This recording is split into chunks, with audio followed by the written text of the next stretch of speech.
Welcome back to More Than Gardening. Today is the first day that I finally get to plant something in the garden for the 2025 season. I'm really excited because I have all of my onions here in this first bed. If you've been following along, you'll know I started both red and yellow onions. I did a 50-50 split of both of them back on January 4th. And today it is April 12th, which is just about 4 weeks before my last frost. So they are ready to go in the garden. Now I'll show you what they look like. This one is a full tray of yellow onions. You can see that they're a little floppy, and I did go back and watch my video from last year when I planted these, and those onions were also floppy. However, they were a lot skinnier and smaller because last year when I did my onions, I started them a whole month later. So these are a month further ahead, which means they're taller, they're thicker, they're heavier, which is why I think they're like kind of flopping over. I'm hoping by the time I get them in the garden, they get watered, they get a little more space, they get settled in, I think they're gonna perk up and stand straight up. If not, in a few days, I might come back and give them one more trim just to help like stiffen them up. But I'm hoping I don't have to do that. I really don't like to trim onions once they're in the garden. And then this is a full tray of red onions, which honestly, the red onions are my favorite. This is an intermediate day variety. So I'm here in Michigan, zone 6A, so I grow long day onions, which are the yellow onions I just showed you, and intermediate day onions, which are these red ones. And these are the Cabernet reds. I will leave a link to both of these types of onions in the description of this video, but these red onions, I absolutely love them. I actually do like them more than the yellow onions just because I find them, I don't know, we just eat more red onions. So I'm really, really excited about these ones. And then the last tray is just a 50-50 split. So these are 3 trays of 72, which I believe comes out to like 216. And I'm probably actually gonna put like 75 onions per bed because I'm doing 2 beds. I'm doing this one, and then I'm doing that back bed over there.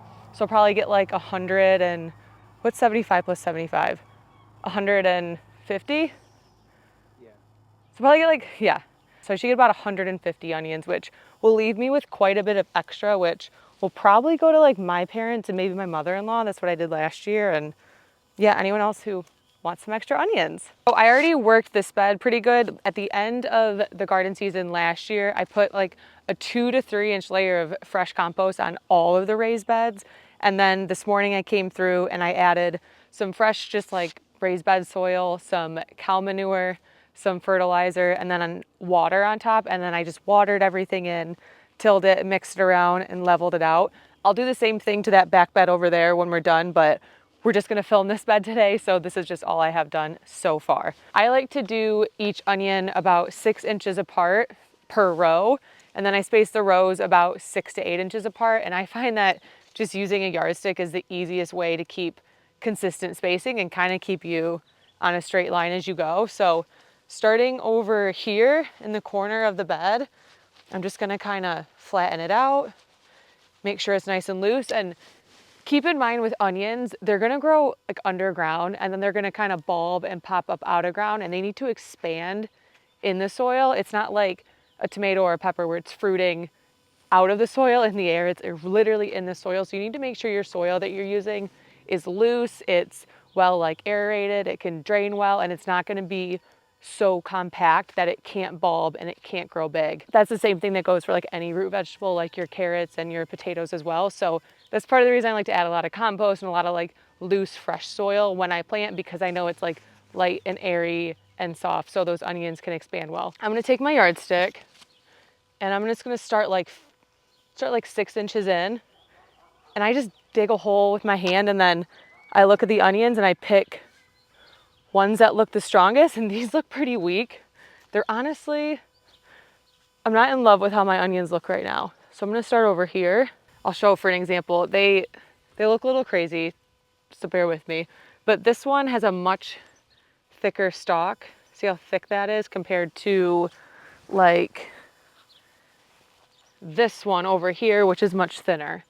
So as I'm going through here and picking the onions I want to use, one like this is a lot nicer than like a little shrimpy guy like this. So I'm gonna go through and I'm gonna pick all of the ones that are nice and thick and plant those. And these are 6 cells from Epic Gardening. I'll leave a link and a discount code in the description of this video. I use them to start pretty much all of my seeds, because that way when I go to plant them out, there's a hole at the bottom and you can just push up with your finger and the whole thing pops right out. And then even though I already have the fertilizer and the compost in here, I like to add just another little boost of nutrients. So I just give like the smallest little handful of worm castings in each hole. And then I'm just gonna pop my onion out just like this and place it in here. And then I'm only gonna plant it as deep as it is. I'm not gonna like bury the onion at all. The exact depth that it's in these cells is the same level that I wanna have it in the soil, because if you do plant your onions too deep, they're not gonna be able to break through the soil and bulb. So just keep them like that. And then take my yardstick, measure 6 inches over, make a little hole, take my worm castings, drop a few in, find another good looking onion, pull it out, put it in my hole, and close it up. And I do think they will stand up eventually. I think they just need to settle in. They need a little bit of time. But that's really it. It's kind of just like, I don't know, a basic process. You just go through here and again with the yardstick, dig a little hole, get a little worm castings, pick an onion that I like. This, whoops, good gravy. This one looks decent. Put it in here. That one's actually kind of crazy looking, but that's okay. So I'm just gonna repeat this process and finish this whole row. And I think I'm gonna end up with 5 rows if I calculated correctly, which should be about 75 onions per bed. So all of the onions are in. I ended up only putting 65 red onions in this bed. I wanted to get a lot more. I think probably before I started, I told you guys I was aiming for like 75, because last year I got 66 in this bed, and all throughout the season I felt like they were just really spread out and I thought I could get more in, which is why I was hopeful for this year to get 75. But I don't know, I guess I just chickened out and started worrying about if I did overcrowd them, maybe I wouldn't get as big of onions this year as I did last year. So I ended up doing about 6 inches in between each onion in each row. And then I spaced the rows out about 8 inches. And then I put like a half an extra row over here on this side because I could get really close to the edge, because I needed to leave that space in between the onions and the cattle pal and trellis, because cantaloupe will end up being planted there near like the end of May after last frost. So 65, still pretty good. I'll probably get 1 extra row in that bed over there because I won't have to worry about that cattle panel. So maybe an extra, I don't know, 5 onions. So I'll end up with a total of 70, I'm thinking, of that bed when it's all said and done. But I'm happy with the 65 in here. You can see a lot of these are like kind of falling over and limpy.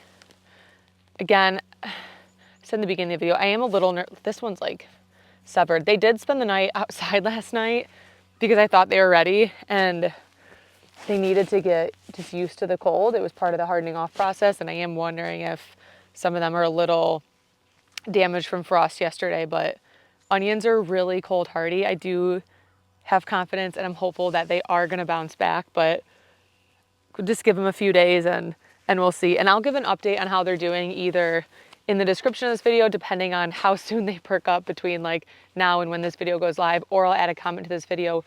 Or if you're not already, make sure to follow me on Instagram at More Than Gardening, because that's where I put a lot of like the day-to-day updates. So if you want to see how these are doing more in like, I guess, real time, that is the better place to go. So like I said, 65 red onions in here. And now I'm gonna go through and mulch. I like to use this product called Easy Straw. I get this at Home Depot or Meijer. I'll try to leave a link in the description of this video.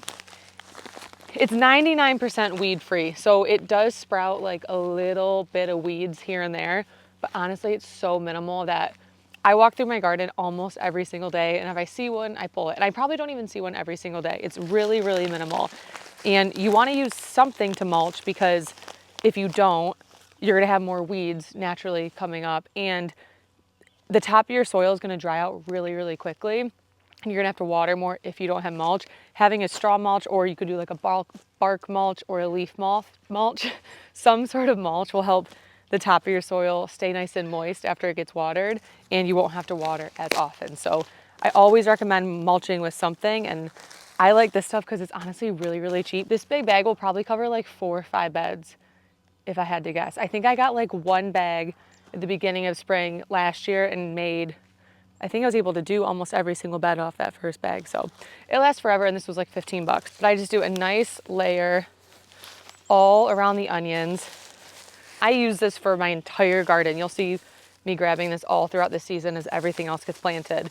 It's just like a nice, clean, neat way to mulch, in my opinion. As crazy as it looks right now, it is relatively neat. So I'm just gonna go through here and just cover up the entire bed. This is how much of this bag that I actually use to cover this. Now, there are still a couple soil spots here and there, so maybe I'll sprinkle just a tiny bit more throughout, but overall, this is good.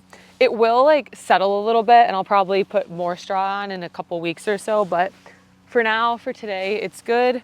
So the last step in planting is just watering everything in. Give them a little drink, and then that will be it. These will grow until probably about like end of June, maybe early July. I think I harvested them like middle of July last year, but it was a little later than I wanted to. I'm hoping to get these out of the garden by the end of June, but we will see. So that's it on planting onions. If you are planting them this year, I wish you the best of luck. I hope your onions look a little better than mine do right now, just because they are so floppy. But again, I think they'll probably be fine. If you got to the end of this video, thank you so much. If you liked it, please leave a like. If you have any questions or comments, please leave them in the comment section. Make sure to hit subscribe so you can see how the rest of my garden progresses this season. I'm gonna be documenting everything here on YouTube. Make sure to follow me on Instagram at morethangardening, TikTok at morethangardening_, and I will see you in the next one. Thank you so much for watching.